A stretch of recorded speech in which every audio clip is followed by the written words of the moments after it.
You know, with the amount of Buffalo-related content on this channel, if someone didn't know any better, they might think that I'm a Sabres and a Bills fan, outside of me saying every 5 minutes that I'm not. Regardless, welcome back to another episode of my newish, we'll say, Buffalo Sabres franchise mode series right here on NHL 18, and today we finish up Season 1 and potentially get to the draft. Depends on whether or not we make the playoffs. Now, here's the thing. I'd like to think that we're not going to. Of course, if we don't, we get a better draft pick, hopefully better odds as well. This team, though, has been prone to going on hot streaks and cold streaks. You know, we string together quite a few wins. Anything could happen here. Just not sure whether or not that's going to be the case. There were some topics of discussion in the comments, mainly relating to Casey Mittelstadt. Now, here's the thing. Some people disagreeing with him being a two-way. He should be a playmaker instead. I don't necessarily disagree. I'll probably change him when we call him up. That was another topic of discussion. When do we call up Casey Mittelstadt? And unfortunately, there's no real way for me to do it right now. And unless we make a deal, but I'll get to that in a moment. I don't feel as though playing Mittelstadt in the AHL for the rest of the year is going to be extremely detrimental to his development. Because as you can see, he's been developing. So he is improving. And I think next year will be the right time to get him into the lineup. Mainly because who the hell are we going to move right now? We don't have the best situation here when it comes to contracts that we need to look to move. Talking about potentially moving a Jason Pominville, I feel like that would be easier at the draft. You look at the contract that a Berglund still has. You look at a contract that a Sobotka still has. These contracts are not going to be easy to move, mainly because, again, a lot of teams, the cap situation, for us included, is going to change significantly once we get into next season. As I mentioned, in terms of updating the roster, there was two ways to handle it. I could change literally every contract in the game, move them forward a year so that this first season would play out like the 18-19 season in real life, or you just add that extra year to every contract, which is what we did to every new contract, right? So if someone just signed an ELC, you'd make it 4 years and not 3, like we did with Luukkonen. Point being, we have to sign Sam Reinhart, right? And as you'll get to see here, if the A button wants to work, extension dollars, quite low. It's going to be difficult, and we are not the only team that's going to have to deal with a drastically changing cap situation. There are going to be other teams with RFAs that have to move them. We've seen Dylan Larkin traded. Of course, he was re-signed a week or so after we started the series, because of course he was. Point being, all of this to say, I don't think we're going to be making any moves at this deadline. I think the draft is going to be the right time to do so.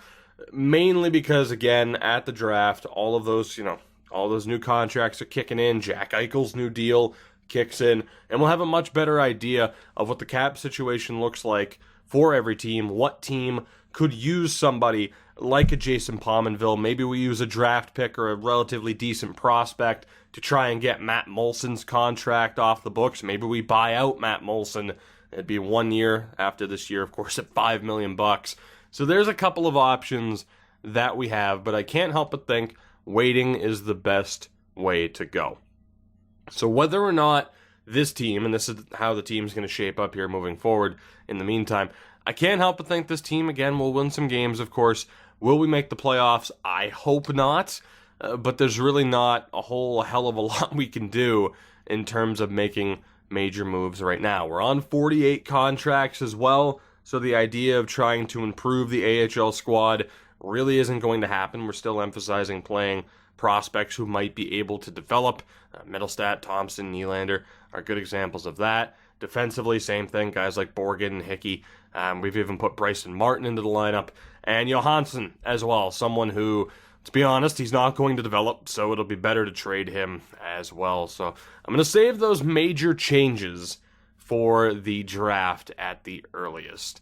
So with that said, let's move forward. We'll see if any teams make any major moves in the next 2 days. And like I said, we very well could get to the draft in this episode itself, which would be nice. Otherwise, we'll be stopping and we'll have a playoff matchup in the next episode, which would be kind of surprising, as I believe the Shea Theodore deal, yeah, that was there before. Shea Theodore was traded in both series. Damn. Which, again, I think that's an example of an RFA, and certain teams just trying to move these RFAs so that they don't have to deal with that situation. I would expect the free agent list to feature quite a few RFAs. Whether or not we get involved in that, probably not. We're not really going to have the cap to do so. As it is, we're going to struggle to be able to re-sign Sam Reinhart, which in the future, I would say and that was actually another topic of discussion. I would say, ideally, he's more of a right wing. He has the 75 faceoffs. I think preferably we'd have him on the right side in the top 6. But for the moment, kind of makes a little bit of sense just to run him at center. Considering we're not expecting to be all that competitive, we're going to take out Matt Tennyson, bring back Nathan Beaulieu, and we're pretty much good to go. We'll have Beaulieu play on that right-hand side. That's fine. It's not a big deal.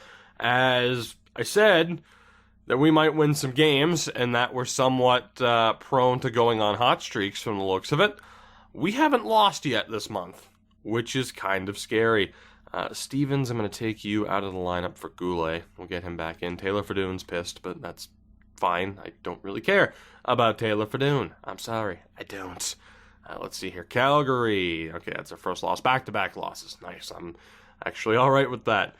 As we'll handle the scouting. Let's see. I don't even remember where we left off at this point. In the U.S. In the United States. We'll go goalies for 2 weeks.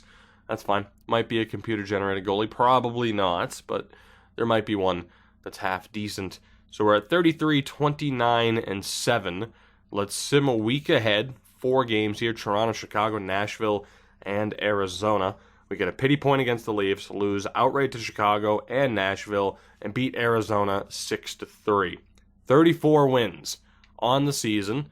Where are we in terms of how many games remaining and in the standings? That is the question. 76 points, and based off of wild card spots, we are 6 points out of the playoffs right now. I have no idea what's going on with the menu here and why it's kind of all over the place.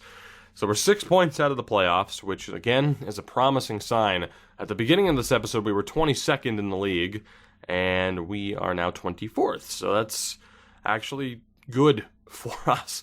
Unfortunately, I think it's unlikely that we fall below 28th, but we do still have an outside chance if we start losing games here and Florida and Chicago go on a half-decent run. We do have an outside chance at top 5 odds in the lottery, which is the goal. Whether or not that ends up happening, of course, we'll see. We don't necessarily need that top 5 pick. It would be nice. I don't think we're going to end up with Rasmus Dahlin, of course. There's going to be no way to end up with that first overall pick unless we win the lottery. But we'll see what happens. Let's go ahead and sim to April. 4 games in April, at the very least. 5 games here. Montreal, New York, Toronto, Detroit, and Nashville. Let's see how we do. Fingers crossed for some losses. We get a pity point there and a win against the Rangers. Not the ideal start that we were looking for, but that's okay. Let's go SHL for 2 weeks. We play Toronto again. It's another loss. All right. 1-1-1 against the Leafs in this month. We beat Detroit and Nashville. It's a W. I was going to say, I'm not sure. And it's a W. 37 wins. 37 wins.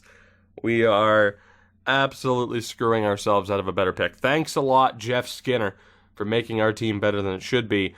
We are still, though, 6 points back of the Bruins with 4 games to go. Very unlikely that we make it. The Bruins are the 8th seed right now. Still very unlikely that we make it. But right now, the more wins we end up with, the more we're screwing ourselves, not only out of top 5 odds now, but top 10 odds, which isn't all that helpful. But we'll continue onward here. Playoffs, I mean, we'd have to win every game, and the Bruins would really have to slip up. So it's not looking like we're going to make it. Kind of hoping that we end up losing. It's another shootout loss and a 5-4 win over Ottawa. I haven't seen it pop up at the top of the screen. I think technically we still have a chance. Let's take a look. do we have a chance to make the playoffs still? We do not. We do not. Okay, Bruins are 5 points clear. We only have 2 games left. The season is over. Do I want to hold a team meeting? Not really. I think I just kind of want to ignore. I think I might just ignore the morale system as much as possible. It's hilarious to me that Pominville, who has top 6 time, is complaining about his ice time. Oh, well, he's not.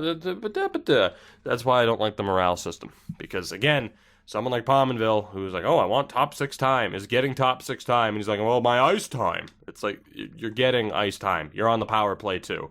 But, no, it's fine. It's a well-crafted element to franchise mode that I only play with it off because I like to cheat, apparently. I don't know. I feel like some people had that thought. It's like, oh, that's why he keeps... Wow, we lost 8-0 to Tampa, by the way. I feel like some people had that thought, like, oh, you leave it off because it's easier to cheat the system. It's like, no, it's because the system's kind of garbage. But it is what it is. Season 1's come to an end. We finished with a 38, 33, and 11 record, so those overtime losses, particularly to Toronto down the stretch, didn't exactly help us. So overall, we finish in 6th in the division. Let's take a look as Pittsburgh and Winnipeg top the NHL. We finished in 21st in the league, so we're not going to have the best draft odds. New Jersey actually ended up finishing dead last. Vancouver, I'm pretty sure, were in last at the deadline, so they ended up going on a little bit of a hot streak to screw themselves out of probably winning a draft or winning a lottery, which, Canucks fans are used to that, I'm sure. In terms of goals for per game, mid-table towards the bottom at a 2.56. Goals against per game at a 2.72. Close to the top 10, which, no disrespect to Carter Hutton, but, isn't that surprising. Our power play was at a tremendous 22.4%. That is tied for 4th best in the league. And our penalty kill was at 81%, which is also mid-table, closer to the top of the list, I would say. Let's take a look at our player stats here as Jack, I really wish you had been able to put up numbers like that in a different series, but I'm glad to see you putting up numbers like that now. 76 points in 82 games. I will take it. Let's actually look at forwards here. Jeff Skinner put up 60 points this season. Not too shabby. 55 for Okposo and 53 for Connor Sherry. Perhaps most disappointing this season, Sam Reinhart. Only 44 points and a minus 18. So... especially, too, when we're looking at having to hand him a big contract coming up. That's a little bit scary. Johan Larsson had a great season. He's actually listed as the 4th liner, so for him to put up 37 points is really good. 34 points for the Blues connection of Sobotka and Berglund. 24 for Gergensons. 20 points for Pominville. He played just over half the season, so meh. Bailey actually did really well. 15 points in 40 games. He would have been close to 30. He was actually on a slightly better point pace than 30 points, which for a bottom 6 guy is tremendous. Same thing for Baptiste. And really for Rodriguez, he probably deserved to play a little bit more than he did. But again, we had to make room for other guys to get into the lineup. And of course, Matt Molson with his 1 goal in 17 games. Risto led the way for defensemen. No surprise. McCabe, Scandella. And then we get into... not good point total territory, and definitely not good plus-minus territory. So we'll move on from that. Goaltending-wise, Carter Hutton, 59 appearances, 27, 23, and 7 on the season. 5 shutouts with a .916 save percentage and a .269 GAA. Allmark with 28 appearances, 11, 9, and 4 with a shutout, a .919 save percentage, and a 2.5 goals against average. And then Scott Wedgwood, 2 appearances, no wins, a .930 save percentage, and a .197 goals against average. Scott Wedgwood, ladies and gentlemen. Perhaps he should have been involved a little bit more than he was. As far as goaltending goes, Vasilevsky led the way. Again, Calder voting is, or just, rookie stats in general are bugged out because. Oliver Ekman-Larsson led the way for defensemen in points of 71. Carlson, Klingberg, Barry, Hamilton. No real surprising names, I'd say. Even Shea Weber at 56, he stayed healthy. So I think that was the key. Letang stayed healthy too, which is probably surprising to me at least. But no real surprising names in general. And then forward-wise, shocker, Kucherov and Stamkos leading the way. Malkin is up there, Tarasenko, Connor McDavid with 80 points. Again, no real surprising names on that list for me. Patches, 30 goals, that's not out of the question. Rickard Rakell, Schwartz, of course, works well with Tarasenko. So, no real surprising names, aside from Ryan Kessler, which, again, there was a debate as to whether or not to keep Ryan Kessler on the Ducks or not. His future certainly seems up in the air. We kept him in, but we'll see what happens. Again, it's looking like in real life Kessler's going to sit out the entire upcoming season, but the next year after that, he's good to go. But apparently the guy had to learn to walk again. So, got a feeling he might not be coming back, but we left him in for this series. So Ovechkin and Kucherov are going to tie in terms of goal scoring. Backstrom, 57 assists. 3 players with 57 assists. Plus-minus wise, it went to the buff. Big buff at Dustin Byfuglien. Anytime I see Dustin Byfuglien now, I'm just like, you manhandled 2 grown men in the playoffs.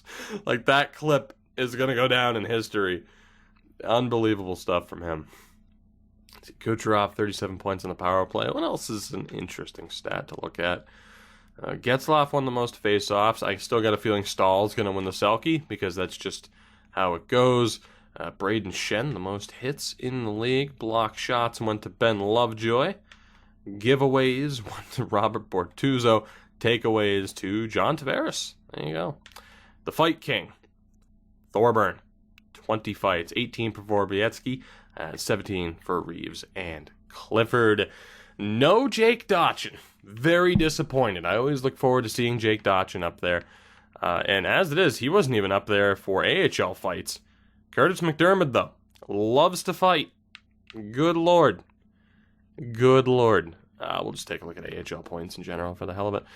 Brian Pino of the Hershey Bears led the way. Scotty Upshaw got signed, too, by the Devils, apparently. So, there you go. That is the season recap. I don't think we have anything left to look at. Well, actually here. Let's look at Rochester. I was going to just look at the top of the league. Let's look at Rochester, mainly because of Middlestat, who led the team in points with 63. He's up to an 80. I'm happy we left him in the AHL. He's going to be ready for next season, no doubt. He's going straight to the top 6, I would imagine. CJ Smith, yet again, did quite well. Tage Thompson over 50 points. Nylander with 48. Not a bad season. Not a bad season for some of our more high-priority prospects, Middlestat included. So, the last thing to do here, in terms of end-of-season recap, and actually, we're not even going to look at the progress reports until the playoffs are over. We're good to go. Let's move forward. We'll see what the full bracket looks like. We'll sim through the postseason, and like I said, I'm pretty sure we'll get to the draft in this episode. More than likely.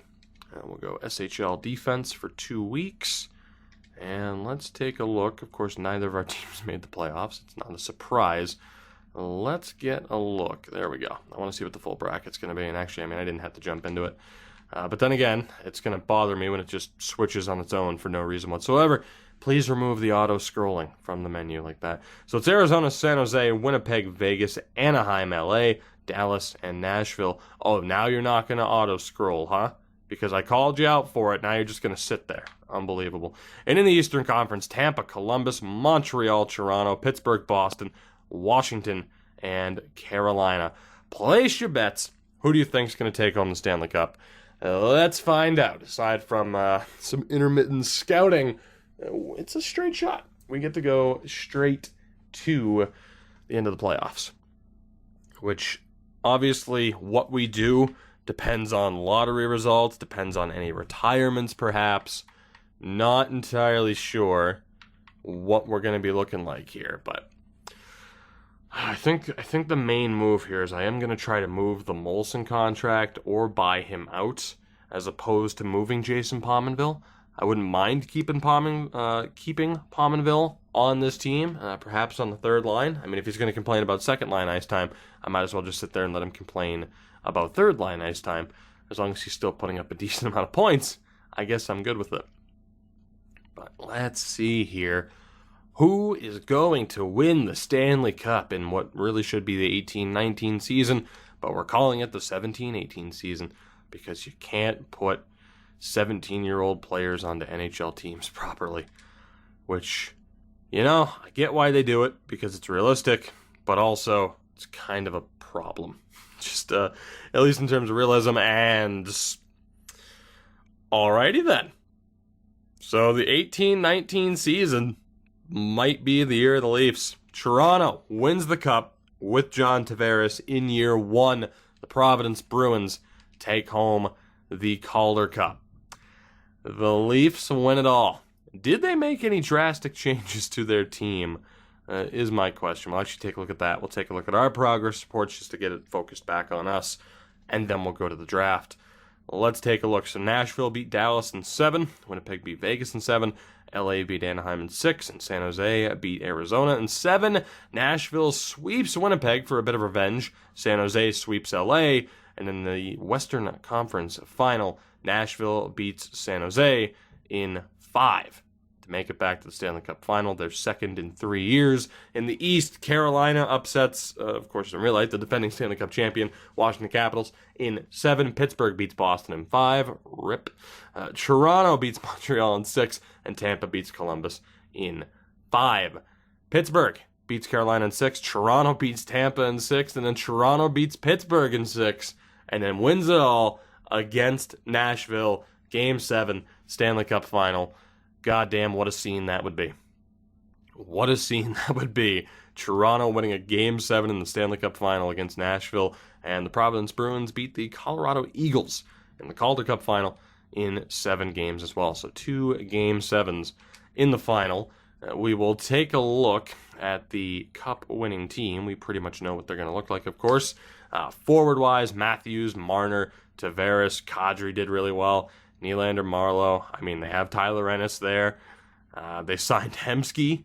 Josh Olivo was also a full-time player. So, a couple of interesting players on that team. How's Kapanen looking? Still only a 79, but still, they get the job done, and their defense was exactly what you would expect it to be. Morgan Riley, 14 points in 25 games, and then Frederik Andersen, only a .920 save percentage, which, to be honest, is quite low for a Cup-winning goaltender in this game, at least. But it was good enough to get the job done. So there you go. Toronto wins it all. Pittsburgh won the President's Trophy and could not take advantage of that momentum. The Art Ross goes to Kucherov. The Hart goes to Kucherov. Shea Weber wins the Norris. The Lady Byng goes to Kucherov. The Calder goes to Kucherov. Austin Matthews wins the Conn Smythe. The Vezina to Connor Hellebuck. The Jennings to Hellebuck. The Masterton to Ben Lovejoy. The Selke did, in fact, go to Ryan Getzlaf. The Ted Lindsay to Kucherov. And the Rocket Richard, it was a tie. Ovechkin and Kucherov, I believe, both had 44 goals each. Down in the AHL, Pino put up the most points. League MVP was Nolan Vesey. Okay. Most goals was Pino. Outstanding rookie was Nolan Vesey. I believe it's Jordan Gross of the Arizona Coyotes was the defenseman of the year. Calvin Pickard was the goaltender of the year. MVP of the playoffs, though, Anders Bjork. And a couple other awards handed out that are a little bit less important, we'll say. So that is the wrap-up for Season 1. Let's take a look at our progress reports, and then we'll find out whether or not we have any luck in the lottery. Is it meant to be for Rasmus Dahlin to be on this team? In terms of green stats, Eichel's up to an 87, Reinhardt's up to an 84. Again, you do have your current overalls, like Skinner's playing like an 85. We're only going to focus on greens, though, legitimate growth. Middlestat up to a 79, playing like an 81, which is great. Beaulieu actually ended up going up to an 80, which is pretty nice. Any other greens? No other greens. A little bit disappointing. What about down in Rochester? Baptiste up to a 76. Bailey up to a 76. Pilutz. Lawrence, my buddy Lawrence, up to a 76. CJ Smith up to a 75, which is pretty nice. 74 for Judd Peterson, who is unsigned. 74 for Ogilvy and Borgen and O'Regan. Davidson goes from a 65 to a 73. We'll try to get him on Rochester as soon as possible. Chris Brown up to a 73. Brandon Hickey up to a 73. No development from Nylander. A little bit concerning. Hurley goes up a point. Luukkonen goes up by 4, as does Rasmus Asplund. Olofsson up by 3, also now to a 72. 1 point improvement for Sean Malone, 3 points for Karabasic, the 1 point for Cornell, 2 points for Budik, 4-point improvement for Brandon Hagel. A lot of development from this team, man. Stevens, I should say. Devontae Stevens up to a 65. And that's still not it. Osmanski up to a 63. Loxonen from a 56 to a 62. And that's it. Mercifully. Goddamn.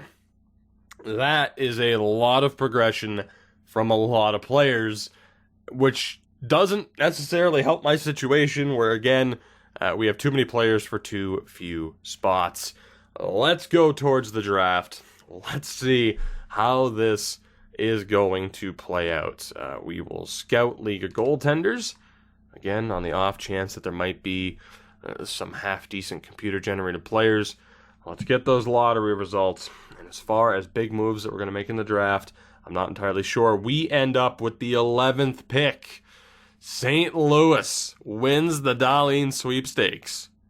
Wow. Chicago second, New Jersey third. We end up with the 11th pick. I do not know who is going to be available for us at 11, but we will find out here shortly as we don't lose anybody to retirement. No goalies retire in year one, again, because it's weird. Gianna, Umberger, Ryan Malone, Brooks Laich and company all call it a day. So, of course, no major active retirements in the league this time out.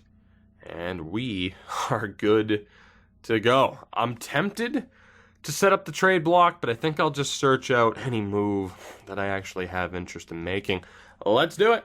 Draft time. The Season 1 draft. And I'll check just for the sake of checking, but I imagine the Blues, oh my god, they actually want to trade the pick. Huh. That's a rarity to see a team actually want to trade the pick. The problem is we don't have anything value-wise that could pull this off. There's just no way. Yeah, there's no way. It would take a middle stat to pull it off. Maybe a Ristolainen and a first. It's not going to happen. We're just going to let that idea go. Matter of fact, really, looking at this team, I don't expect to really trade any picks whatsoever. I mean, we have our first and second, 2 fourths, a 5th, 6th, and a 7th. I really don't plan on kind of wheeling and dealing and trying to trade up because we don't necessarily have the assets. I mean, I'll still probably look to move Johansson, again, a 68 at 22. He's just not going to be able to develop in time for that to work out. So I do wonder, is any team interested in Johansson? It's not looking like it. Maybe I'll try to package him with someone else. He might actually be the guy to throw into a deal to try and get Molson off the books. As far as anybody else here, again, not really chomping at the bit to get rid of anybody. I think we're pretty much good to go. Taylor Fredun's pissed, but that's fine. I mean, he's only signed for 1 year after this, which, of course, is fine. I mean, actually, unless the contracts have rolled over, which they have not. Okay, so yeah, 1 year left. 1 year left, and we still need to get rid of somebody. So, can I use this goaltender to get rid of Matt Molson? So that way I, at the very least, don't have to buy him out. What team might have interest in a goaltender who isn't necessarily the greatest? And, I mean, the Islanders could technically use a 5th goaltender. We just kind of ended up on them. Let's see here. I'm not looking for much. Like, they're interested in trading the Calgary 2nd. I doubt this goes through. Yeah, not the case. Let's go 3rd round pick, just trying to gauge interest here. Still no. Still no. Of course, they're not interested in the players. What about a 4th? Like, literally, I'm all right with taking the L on moving Johansson just to get rid of Molson. Yeah, they don't want Matt Molson. So is it worth retaining half on Molson for 1 more year as opposed to buying him out? Oh, that is the question. I think it'd just be worth buying him out at that rate. So, I think we'll hold on to him for the moment. So really, it's just, do we want to move Johansson? which is a half-decent option. No team was interested in him, though. And admittedly, I don't know if I want to take back. I guarantee I could get a third-round pick. I don't know if I want to take back a third just for the sake of, moving him when I know he's just not going to pan out. I think I'll hold off. I think I'm going to keep the team the same for the moment then. Any move we look to make, but then again, we'll buy out Matt Molson, and we should be able to afford Reinhart. If not, we will qualifying offer Reinhart, let him go to free agency, and then look to move who we have to. But obviously that's a little bit of a rough situation, but we should be okay, hopefully. But obviously Eichel's $10 million deal kicking in is a pretty big factor right now in the cap space that we have on this team. We have some bad deals, man. Pominville, Bogosian, obviously Molson. It's going to take a little bit to try and get us out of this cap crunch. And again, because of that, we don't really have the assets that we can give up to trade up. So let's just go ahead and sim to our first pick. So we do get an offer for Kyle Okposo, which, oh boy, 21st overall and a third-round pick next year for Kyle Okposo. It's not a great contract for him. That's actually somewhat tempting. He's 30. He's signed for 5 more seasons after this. How did he do last year? 55 points. It's not terrible, I suppose. Some people might jump at the chance to trade Okposo, especially for a first-round pick. And trust me, I'm tempted. But it is the 21st, and likelihood that we get anybody that's an immediate game changer at 21, pretty slim. I mean, then again, you have to factor in how close are we to contention right now, and the answer is not really. But with the addition of someone like a Jeff Skinner, we're obviously closer than we maybe want to be. I'm gonna decline that, shockingly. Oh my God, really? Okay, AIGMs might not be that smart. Patrick Berglund and a fourth for a third. I'm going to edit the trade block, right? I'm just going to say, send us an offer for anybody, right? Hopefully it doesn't crash the draft. But I'm just going to say, anybody. Send an offer for anybody, and we'll see what we get. If we get another offer like that for Berglund, I might have to take advantage of that. Again, it would have been the AI coming to me being like, hey, we want Okposo, we want Berglund. Am I willing to trade Berglund and a fourth for a third-round pick? Yeah, I am. Just to get rid of that contract, I suppose, which, if anything, I feel kind of bad because we'd be putting Florida in such a terrible situation. That's such a bad contract for them to go after. When you look at the fact that, of course, they have guys like Hoffman. Wow. AIGM's not the smartest. Oh, Tugi, a lot of your series have unrealistic moves. Yeah, you know why? Because the AI GMs are not competent in any way, shape, or form, and they don't seem to have any vision whatsoever for how they're setting up their team and what the plan is moving forward. Again, we've seen champion teams that are in a playoff spot look to sell half-decent players, so it's... Yeah, I'd say AI trade logic and just in general the way they structured their teams.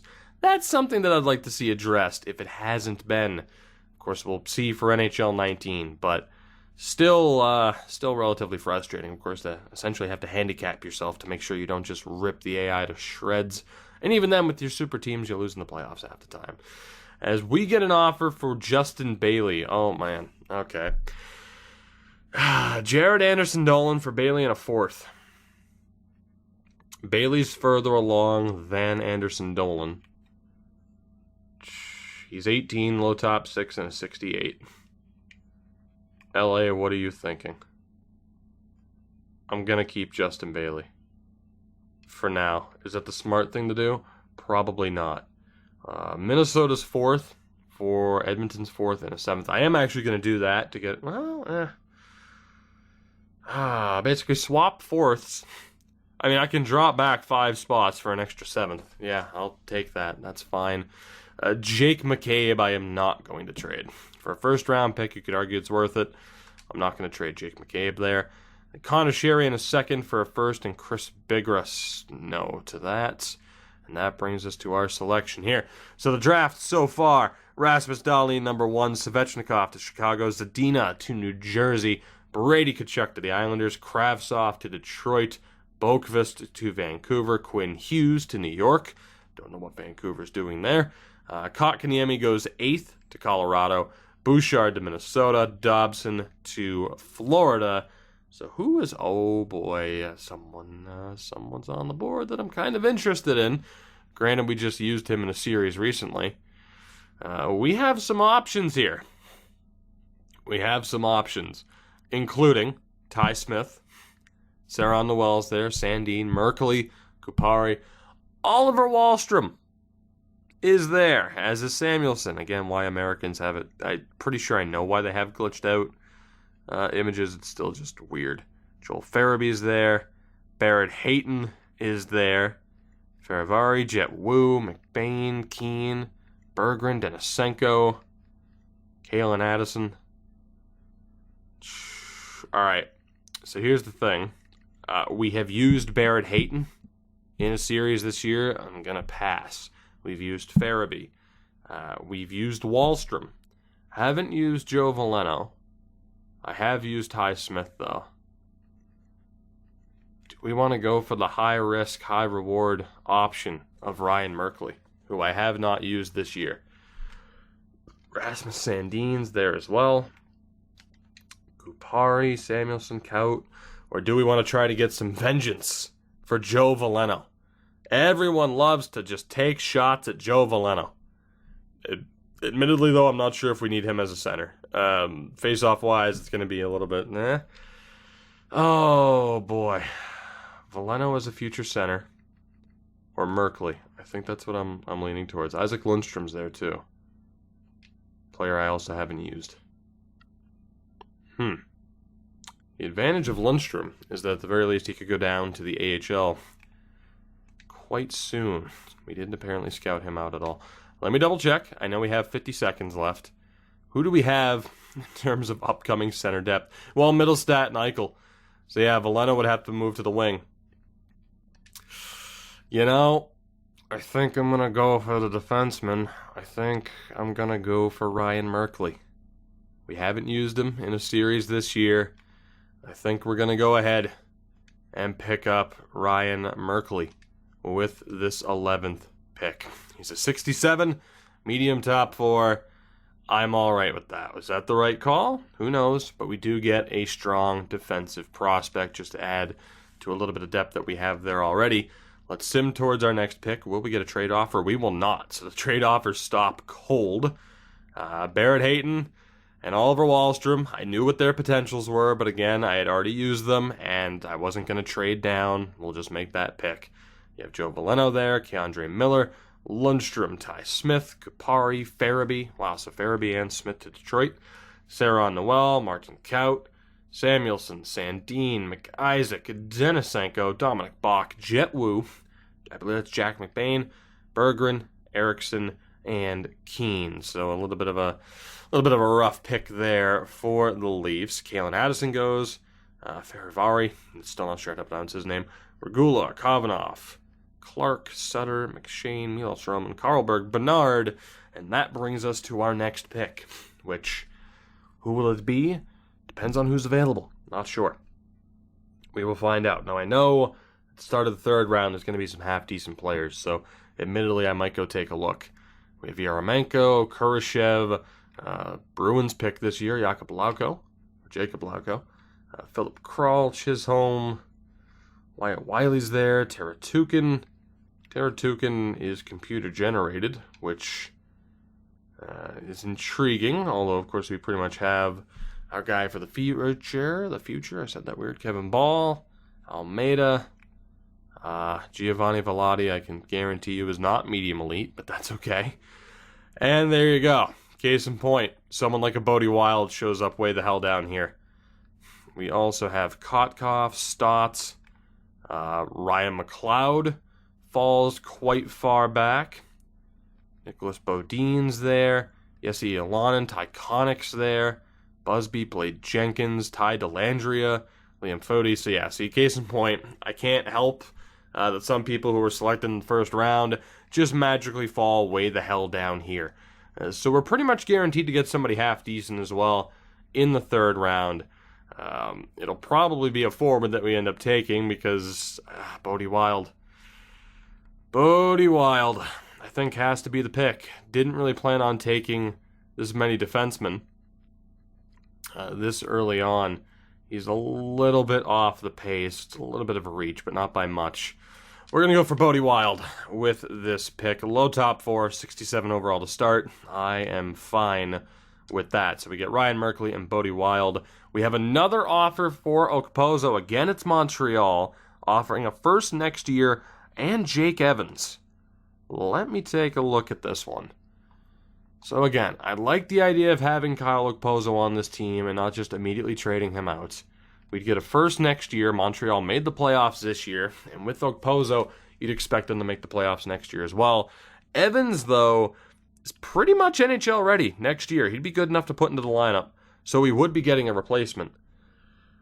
I mean, the AI came to me with that trade. I think that's too good to pass up. We get Jake Evans, who can be at the very least on the fourth line next year, and a first, even if it's a lower first, for Kyle Okposo. I think that's too good of an offer to pass up, admittedly. I mean, you look at what our top 6 is going to look like next year. Eichel, Skinner, Reinhart, Middlestat, and then from there we could just play Sherry and Pominville. We could very well do that. Yeah, because as it is, I'd be looking at having to play Pominville in the on the third line. Is Sherry a third line guy or a second line guy? Sherry is a third line guy, though, technically. So Middlestat would basically be taking a spot there. I mean, my gut says take this, of course. But part of me doesn't want to give up on Kyle Okposo immediately. But in terms of the realism debate, you cannot tell me Marc Bergevin wouldn't be dumb enough to do this move. You can't tell me otherwise. This is a very Bergevin-esque move to want to go after Kyle Okposo. We are going to have to deal with Okposo if we trade him. It's just the fact that he put up 55 points this year that intrigues me. Jake Evans is kind of good, though. How much better is Jake Evans going to get? That's the question with that low top 6 potential. Sometimes it really works out. Sometimes it doesn't. I think that's too good of an offer to pass up, guys. Especially when we're talking about having a clear cap space anyway to re-sign Reinhart. We are going to have to deal with him, playing for Montreal in the immediate future. This is one of the moves that it's going to divide some people. I'm not 100% set, though. I kind of want to keep Kyle Okposo, but I think some people are going to, not be too happy. Most people won't be too happy, I think, if I decline this. Evans and a first for Kyle Okposo. That is apparently the price for Kyle Okposo, which is insane. He's 30. He's got 5 years left at $6 million per. Put up 55 points this year. I don't know. I don't know. It almost feels cheap, even though they offered it to me. It almost feels cheap. In the fact that it's like, hey, here's a first and a prospect for Kyle Okposo, who is coming off a 55-point season. I'm gonna say no. I don't know if I'm gonna regret that or not. Jake McCabe for a first, I will decline that. A fourth and a sixth for a fourth, I don't feel like trading up. Fourth and a seventh for a fourth, don't feel like trading up. A fourth. All right, so swapping fourth-round picks, and we'd be taking on Brian Boyle. Can't afford to take on that salary right now. Seventh this year for a seventh next year. Sure, I'll do that. That's fine.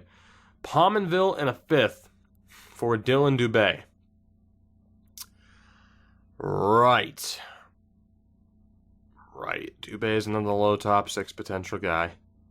Man, I could have ended up getting Dubé, Evans, and a first for Okposo, Pominville, and a fifth. I think I'm going to decline this for the moment as well. I don't know. I think I'm going to. Normally, I'd be tempted to take that and just immediately blow it up, but I'm kind of hesitant to just immediately blow it up. Pominville for Krause in a 7th. Do you know how difficult it is for me to turn down some of these deals? For me to turn down sending out a big money contract for a meh prospect, a fringe prospect, and a pick? I'm gonna say no as well for the moment. I don't know why. Pominville for a 2nd and a 4th. I mean, we would be sending him to a cup contender in Nashville. I'm gonna say no. I'm trying like hell. Pominville for Evans. Oh, the 1st round pick is off the board now. Well, again, that was for Okposo. I want to try and keep this team together for as long as possible. And yes, I just remembered that I didn't have a 3rd round pick. I'm still okay with selecting Bodie Wild, though. It's fine. As far as forwards go, again, I think we're pretty much okay. We need prospects on both sides, so it's fine. And Teratukin ended up being medium elite, so that's unfortunate. We do still have Luukkonen, though, thankfully. But yeah, that was a little bit rough. So it's like, yeah, we could have ended up with McLeod, Ilanen. I'm all right with who we ended up with, though. Wow, there you go. Computer-generated Godfrey, medium elite to the Oilers.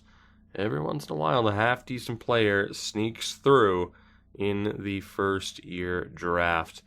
You could argue that getting Foudy or Akil Thomas, Giroux, Dellandrea might have been the better way to go. Why they fall down this far in the rankings, though, I have no idea. Lundqvist as well, who was a 1st-round pick. I get that he's a 60, but with that potential, you look at some of the guys that went above him, it's just kind of weird. Let's see who's still eligible, though. I don't know how I feel about this draft right now, mainly due to the fact that I've declined some trades that, could have gotten us quite a bit of cap alleviation. Quite a bit. Tyler Tucker, Pitts. We have Patterson, Max Patterson, Leduc, who I'm pretty sure played for Spokane. He did. Matt Leduc. Trey Fix-Wolansky. Trey Fix-Wolansky is eligible. We have Kelvin Hare, tremendous name. Jenny Jerome Mosier, nice. We have Bruce, Darren Bruce. Anybody else that I recognize? Anybody else? Is that Connor Roberts? It is. The legend, Connor Roberts. Adam Masherin. Adam Masherin's there, huh? We have Bouchard.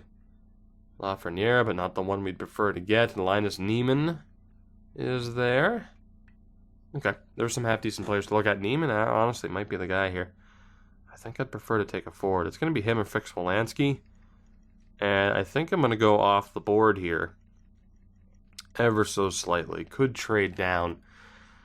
I'm going to take the overager and Adam Masherin. Of course, in real life, Panthers guy goes back into the draft, gets taken, I believe, by the Stars. I'm going to take Adam Masherin there. And for an overager, of course, kind of knew what he was going to look like in terms of overall potential, so I'm good with that. Maybe I shouldn't have been, because the computer-generated player Rich Pitt, medium elite. He's a 54, so whether or not he ever makes it, especially as a power forward's up in the air, maybe we should start looking at computer-generated players, probably, which is something I normally do in the year one draft, and I always seem to get burned by it. Nobody else seems to be getting burned by it right now, and I'm kind of upset. I could take Nikita Malikin, and he'd end up being terrible, I'm sure.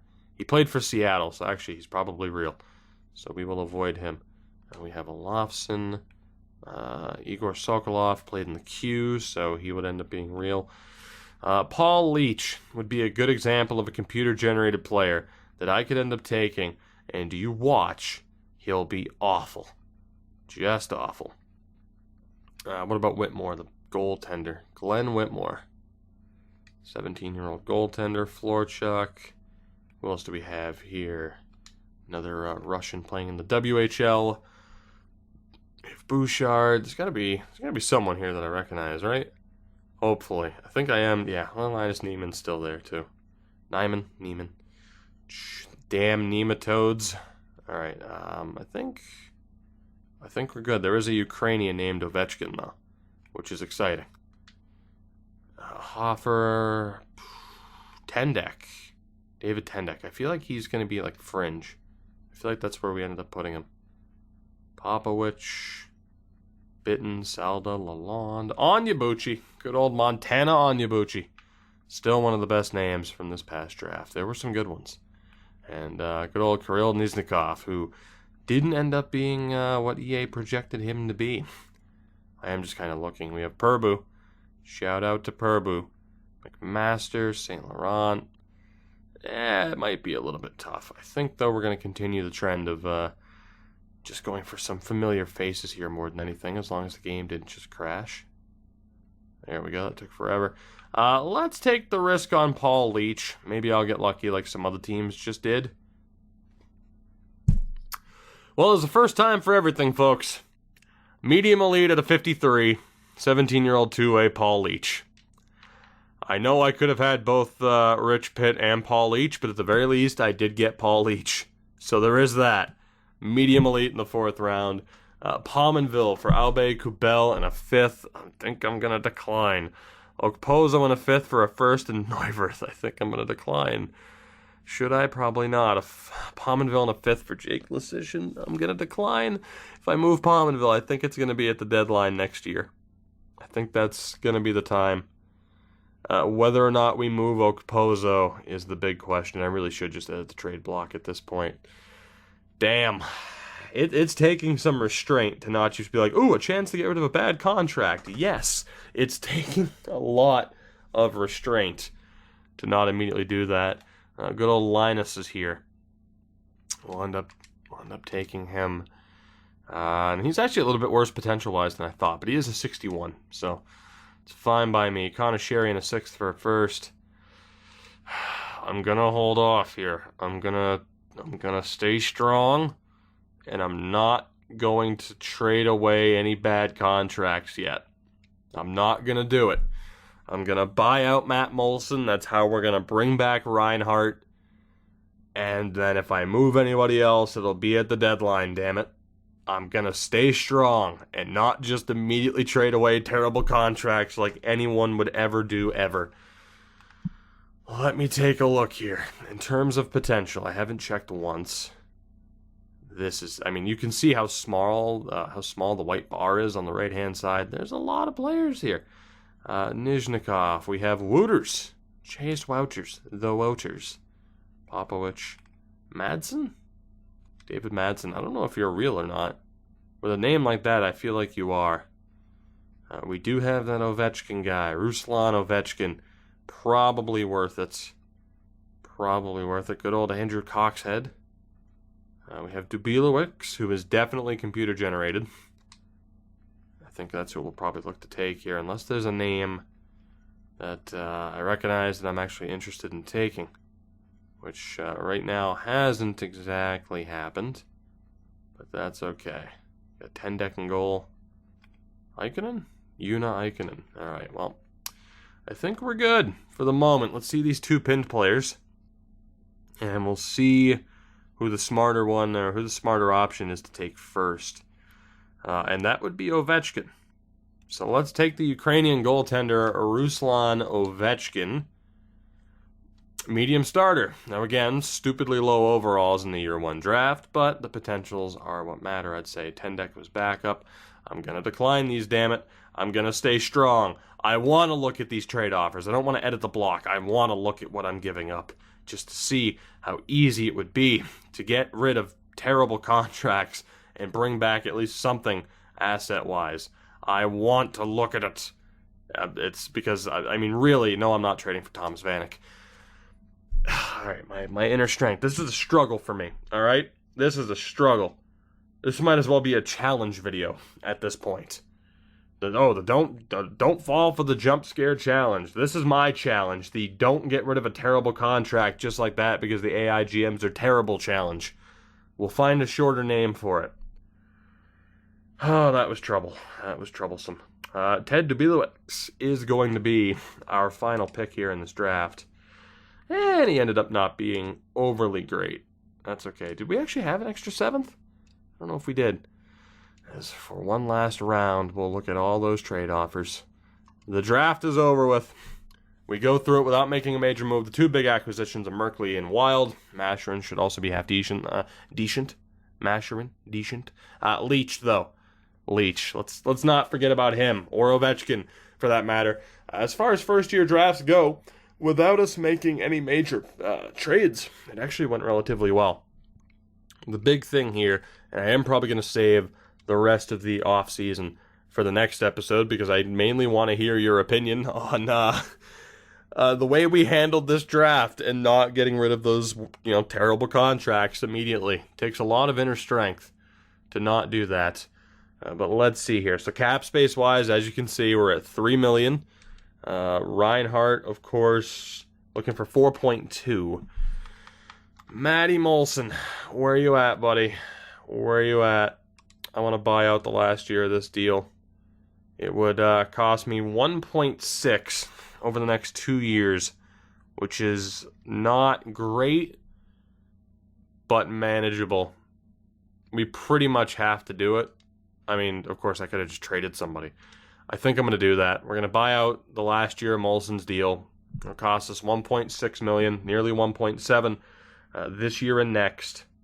But we're going to do it, and that will free up the space to bring back Reinhart, who I'm pretty sure is the only major contract we have to worry about.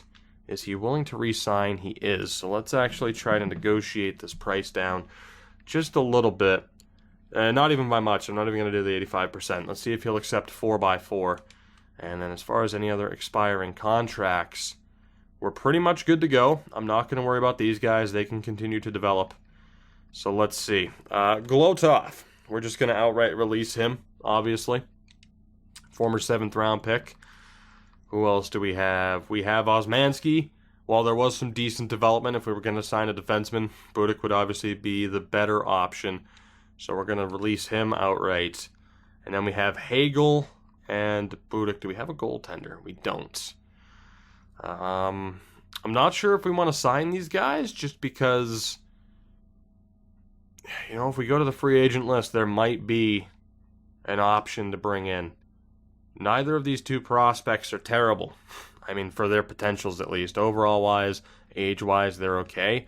I think I'll probably just let them go. More than likely, I'll just let them go. And that way we do have some contract spots. Let's move forward today. So Reinhardt's back 4x4. And that leaves us with 2 contract spots. So again, we bought out Matt Molson. We'll deal with that cap penalty for the next 2 seasons. Not a big deal, though. Because, again, pretty much it might end up being a little bit of a big deal. But if you look at the contracts that are coming off the books next season, Porter's not a big deal, of course. Where are the big deals? Where are the big deals? Larson, Beaulieu, Pominville's the big one. And, of course, we'd probably use his money to be able to re-sign Jeff Skinner. But, of course, the big money move, having Eichel at $10 million, that's going to be the tough one to manage. But for the most part, we're looking okay now. I'm going to leave it as is. Let me know what you think. Do we sign Budik or Hagel, or do we just let both of them go so that we have contract spots as we head into free agency? For now, this marathon of an episode, we're going to bring it to a close. I don't know. I'm scared for the reaction in the comments. On one hand, I think some people are going to be happy that I didn't just immediately trade away the worst contracts and start the vicious cycle of picks and prospects. On the other hand, and for the fact that I didn't just trade away the terrible unsigned players for compensation. Don't forget about that. I don't always cheat the system. But it was a great example, at the very least, of how AI GMs are just absolutely terrible. But I'm looking forward to your feedback. Let me know what you think, especially, too, as we head in towards the rest of this offseason, getting ready for Season 2. There aren't going to be any big names here. The question is whether or not there are going to be any half-decent prospects, which, RFA-wise, we'll see. Just to give you guys a quick look here. There might not actually be anybody because most players are locked up. So, we'll see. Anyway, thank you for watching. You know the deal. Support the video. Support the channel. Thank you very much. I love you all. I'll see you next time. Goodbye.